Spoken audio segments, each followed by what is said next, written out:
just doesn't stop. You know, this game just never stops selling, and it's crazy because this game came out, what, 8 years ago now on the Wii U? Hold on.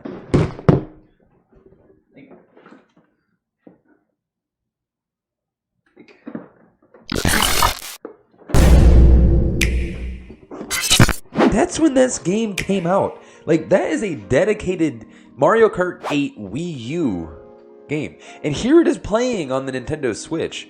Now, let me check my notes here. But, oh yeah, 55 million people have bought this game. You know how many Nintendo Switches there are out there? Let me just check my notes again.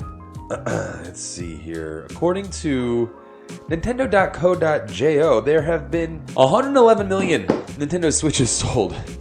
That is absolutely bonkers. It is on its way to being the best-selling console of all time, which, let's see here, I have that list as well. So it is currently 1, 2, 3, 4 in 5th place, okay, with 111 million hardware sold since 2017, okay? And then right after that, we have the PlayStation 4 in 2013 with 117 million. And then we have Game Boy and Game Boy Color, which, why are those two both in the same category when there was a huge technological leap between Game Boy and Game Boy Color? I don't understand that one. I'll never get that one. But that sold 118.69 million. And then in second place, the Nintendo DS with 154.2 million. And then last but not least, the PlayStation 2 with 155 million.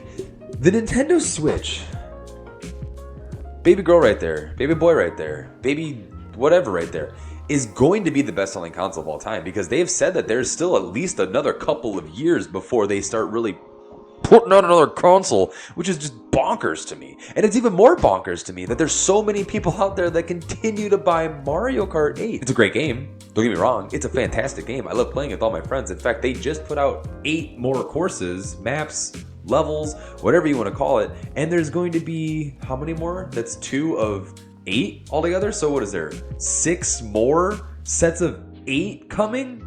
I'll edit the exact number in the video later. I don't exactly remember off the top of my head, but there's so much more Mario Kart 8 content coming. They said until 2023, the end of 2023. Are we ever getting Mario Kart 9? It's just wild to me that this game still sells. It blows me away, but I'm happy for it because I think it's well deserved. I think this game is fantastic as a port, as everything. You know, it was fantastic on the Wii U. I guess because I can play it on the go and play with my friends whenever I want. And let's talk about the online a little bit here about Mario Kart 8 Deluxe because it actually has an online. Unlike a lot of other Nintendo Switch games that I can't just, you know, play with my friends easily with. This one's pretty good. You know, it works very, very well. You can matchmake with it. You can play with your friends. You can do all sorts of different stuff with it. Very happy with the way that works. In fact, that should be the model going forward for all the other Nintendo online games. And unfortunately, it's not. It never is. They always mess this up somehow. But I don't care. I digress because this game freaking rules, man. And it's so amazing because there's just all these people. I mentioned it a little bit on my last video, which, by the way, I just want to say thank you. I wasn't expecting that. The video has over 2,000 views. I made a little video, I don't know if you guys saw it. It was all about JRPGs and why the Nintendo Switch is my favorite place to play RPGs. And a lot of you agreed with me. And thank you. Again, I'm blown away by the support that I got on that. Like, over 2,000 views, which none of my videos ever do.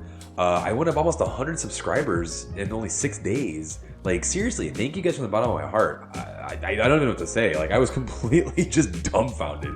It's funny because on the analytics button, if you have YouTube Studio, it'll say like what your normal views are at that point in the week. And it was like average view 30 to 50. And then that video was like 2,000 plus. And I was just like, oh my gosh, I had a lot of fun responding to a lot of comments. I had a lot of really great conversations with a lot of you guys and girls, and really appreciate it, seriously. From the bottom of my heart, it's awesome. And I want to clear something up real quick, too. I highlighted my brother's TikTok, John Bon Beller. Let me get that right this time. He called me out. You can check that out right here. My love for RPGs. Hey, it's my brother. He just dropped a YouTube video. RPG. What are we talking about? RPGs on the Switch? So many RPGs on there that it's kind of overwhelming in the year. For real, it's an RPG machine. My brother actually told the story over on his TikTok. You can go and follow him, Bon John Beller, at TikTok. I one time deleted his Final Fantasy X save file. I think he was at like the Get my name wrong, and then you talk about that he deleted my 50-hour save file. But hey, I was a kid, you know. In Final Fantasy X. We learned. You learned? I learned from that day. What'd you learn? Always double save. Oh! But let's get back to the fact that Nintendo Switch is absolutely dominating everything right now. It's crazy because this is old hardware at this point. 2017, and we're still selling like hotcakes. We have right now there's 3 Nintendo Switches in the Nintendo Switch family of systems. You have the OG Nintendo Switch, which was just the first one that came out, which they eventually did put out a newer model of it that had a better battery. And then you have the Switch Lite, which I'm honestly kind of shocked that I don't own. And then you have the best. Oh my gosh, this dock. It's so finicky. Like, it's really cool. It's a nice dock, but it's so like just moves so easily. But then you have the OLED model, which is honestly the best and premier way to play your Nintendo Switch. And if you still have a Nintendo Switch from 2017, you haven't upgraded, I highly suggest that you do. You will not be disappointed. Big highlights for me when I bought my OLED, Metroid Dread looked freaking incredible on there. Mario Kart 8 Deluxe looks freaking incredible on there. It looks better than my 4K TV. It drives me wild. But it's so cool to continue to see how well this thing is selling. I still go to my local GameStops and Walmarts and stuff like that, and they're still, out of stock sometimes. But I get it too. There's a chip shortage and stuff like that. But you can't fight and argue those numbers. Like, this thing is popular, and it's just going to continue to get more and more popular too as bigger titles come out. I mean, there's a literal new definition for Nintendo Switch games called the Switch Effect, where it is basically if you had a game or a game franchise or series that was dead, aka Metroid. I hate to say it, but Metroid was basically dead, and you put it on the Switch, and look what happened. Metroid Dread's the best-selling Metroid game ever, but it's the best-selling Metroid game, and I really think it's because there's 111 freaking million Switches out there. It's a lot of people playing these games. And I think that's also a big reason why Mario Kart 8 Deluxe is selling so well too. It also helps though that Nintendo year after year constantly will bundle those two together. Like, we'll get different bundles every once in a while. Like, I know Animal Crossing was a big push, which is actually, hold on, let me pull that up too in my notes here. I have it. It was the second best selling Nintendo Switch game of all time. So Animal Crossing New Horizons is at 39.38 million. Let's just go down the list and kind of talk about how well all these games are selling. So, like I said, on the Switch alone, Mario Kart 8 Deluxe sold 46.82 million, but if you add the Wii U sales of 8.46 million, that's where you get the 55 million. So we have Mario Kart 8 Deluxe leading the pack, and you have not too far behind it, which is just disgusting amount. It's Animal Crossing New Horizons with 39.38 million. That's unbelievable for Animal Crossing. Who knew? I mean, the pandemic saved it and helped it. I will give them that. But who knew that Animal Crossing was going to be the second best selling game on the Switch? I'm honestly surprised that Breath of the Wild is number 4, because right after Animal Crossing, we've got Super Smash Bros. Ultimate, which makes sense. That was also a port. There's a little, kind of notice there's a theme going on here. The top 5 you'll see here in a second. Super Smash Bros. Ultimate with 28.82 million, which originally launched on the Wii U and on the Nintendo 3DS, actually, which is a very cool way to play the game. I actually had a lot of fun, and they continued support on the Switch with that one for years. Obviously, we saw every Nintendo Nintendo Direct for such a long time.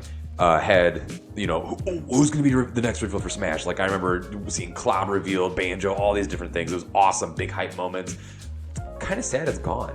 But, that also sold very, very well at 28.82 million. And then Legend of Zelda Breath of the Wild with 27.14 million, which I'm shocked that's not higher considering it's like a perfect game to most Nintendo fans. I'm surprised it's not as high as it is. And support. 3 of the 5 games on the top 5 list are ported from the console that everybody said sucked, all right? Y'all are fooling yourselves by saying this thing was not a good console. it had the games. It's just you guys didn't support it because the gamepad was kind of weird. I get it. You know, we'll make another video about that later about how, and my thoughts, like why it didn't sell very well, and like my thoughts on the Wii U in general, because I love our Wii U. We still have one. My wife and I still have one. Play a lot of GBA games on it. But let's go down the list a little bit more and kind of see what else is going on here. Pokemon Sword and Shield at 24.50 million. Like, that's incredible. Like, Pokemon's just continuously selling. Super Mario Odyssey, then Super Mario Party, and then Pokemon Brilliant Diamond and Pokemon Shining Pearl, and then Pokemon Let's Go Pikachu and Eevee. These are the top 10 best-selling games on the Nintendo Switch, and 3 of them are Pokemon games. It's wild. Oh my gosh, I love it so much. Pokemon. But the Switch, man, it does not stop. It doesn't stop. It just keeps going and going. And right alongside it is a little engine that could. Little Mario Kart 8 Deluxe. So what are we going to get for Mario Kart 9 then? You know what I mean? Like, I know that this is going to continue to get support until 2023, and Mario Kart 9 is quote-unquote in development, which we understand. And I know there's... I listen to the Spawncast, and John from Spawnwave always jokes and says that the mobile game, Mario Kart Tour, is like technically Mario Kart 9 because there's so much content, and they've been borrowing content from Mario Kart Tour and throwing it into these new pass, like Mario Kart 8 Deluxe DLC passes. Like, some of the courses that we got are pretty fun from there, and they're from Mario Kart Tour. So let me know in the comments below, do you count Mario Kart Tour as Mario Kart 9, or do you think the next one in the franchise will be Mario Kart 9, but what is it going to be? I know they kind of mentioned before, this was some stupid article from like Kotaku or maybe even Polygon, I can't remember, but they were saying something along the lines of like, there's going to be a big twist in Mario Kart 9 and all these different things, but so what, 2024 on new hardware? And is it even a good time to release new hardware? Because the steam behind Switch is just, it keeps going and going and going. Like, it doesn't stop. It just keeps selling. Like, every time they put out a new financial report, I'm shocked at how much more it's selling. And I just think that even going into next year, which will be the 6-year anniversary of the Nintendo Switch, we're gonna keep selling. And that kind of leads me to some more questions that I have. Like, where's Metroid Prime 4? Where's Breath of the Wild 2? Like, I know that game got pushed into 2023. Is that because they were feeling held back and by limitations of the Nintendo Switch hardware? Or was that just because they weren't exactly finished it because COVID did kind of throw a lot of people off? And then there's other games too that are coming down the line that could possibly be on there, like Mario Kart 9, and even maybe eventually some sort of Smash Brothers, who knows? But again, with how well this thing is selling, do they full stop and put out a new Nintendo Switch? Do they make a whole brand new console that has some sort of backwards capability? Because I think with 111 of these bad boys out there and 55 million Mario Kart players, and then obviously 20 million of this and 20 million of that, 39 million Animal Crossing, you're gonna want, and with the NSO, you're gonna want backwards compatibility on your new console, right? I have to imagine. And I feel this hybrid thing is really, really working for them. Like, that's my biggest thing with this, and I've said it before in past videos. I've got a wife and a kid. I don't exactly get a lot of time to sit in front of my TV to play the latest and greatest, like Halo and God of War and stuff like that on my Xbox and PS5 and stuff like that. So the Switch comes in clutch for me. I get to play quality video games wherever I am, whether I'm laying in bed, I'm down here editing videos, I take a break for a minute, I can play my Switch for a bit, I can bring it to work because sometimes I work night shifts and I can play at night, or whatever I'm doing. It's awesome, it's amazing, and that's the biggest draw for me. So with their next console, do they strictly do home console? Like full on just home console? They do the hybrid thing again, or do they just do a straight up handheld device? I personally think the hybrid model has been working. I think that they could totally just put out a revision of the Switch, maybe like call it, like, I know it's kind of cheesy, but they could literally just do like new Nintendo Switch, just like they did with the 3DS. They put out new Nintendo 3DS XL and whatever, which was a little bit better performance. It's a little stronger. It had that extra little like joystick. It played that latest, was it Xenoblade Chronicles? I think it was Xenoblade Chronicles 1 with Shulk, right? I think that was on there. So they could do something along those lines and like give us a much like better dock, that can up-res to 4K without, it slugging. I don't know. I'm not Nintendo. I don't work for them. All I know is as long as it's similar to this and can carry over everything, because I like buying physical copies but I also have bought and purchased a lot of digital content over the last 5 years. And especially with the NSO, I would really hate to lose all that, just like we're doing with the Wii U. It's not fun. It sucks. There's no way to really preserve those digital downloads that you have. I mean, you'll have them on that console, but you can't bring them to the next one. And I would love to be able to bring all these games with me. That's another question. Leave it down in the comments below. What do you think Nintendo is going to do with their next hardware? Do you think it's going to be a brand new console? Do you think it's going to be a hybrid? Do you think it's going to be home console? Do you think it's going to be Switch 2? I don't know what you guys think, and I just know that I love the Nintendo Switch, like you guys know, and I love Mario Kart 8 Deluxe. I'm happy that it's selling as well as it has. I can't wait to see the numbers in 6 months to see where, you know, the Switch is at. I can't wait for it to be the best-selling console of all time. Thank you guys so much for watching my videos. Catch you guys in the next one. Peace.